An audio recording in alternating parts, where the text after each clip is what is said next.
Bonjour, je m'appelle Marc Califé, je suis praticien hospitalier dans le service de chirurgie orthopédique du professeur Guigui à l'hôpital européen Georges Pompidou. Je suis spécialisé en chirurgie de la colonne vertébrale et je vais vous parler aujourd'hui d'amyopathie cervicale dégénérative.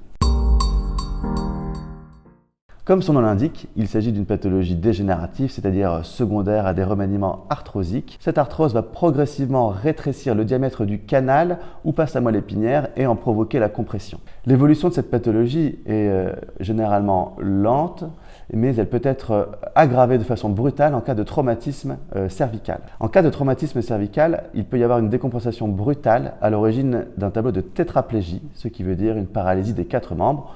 Fort heureusement, cette paralysie est souvent résolutive spontanément en quelques semaines.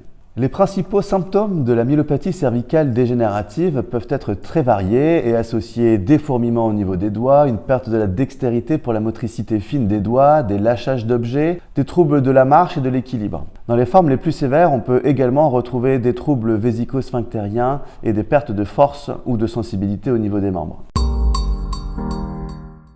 Pour confirmer le diagnostic, un bilan complet est demandé avec des radiographies, un scanner, une IRM et des potentiels évoqués. Les potentiels évoqués sont des examens neurologiques qui vont permettre d'étudier la conduction de l'influx électrique par la moelle épinière. Une chirurgie va être proposée soit en cas de présence de symptômes cliniques, de signes de souffrance de la moelle épinière sur l'IRM ou en cas de perturbation des potentiels évoqués. L'objectif principal de la chirurgie est de stopper l'évolution de la maladie et de protéger la moelle épinière en cas d'éventuelle chute. Cette chirurgie peut être réalisée soit par voie antérieure, soit par voie postérieure afin de décomprimer la moelle épinière et peut éventuellement être associée à une arthrodèse, c'est-à-dire le fait de fusionner les vertèbres entre elles.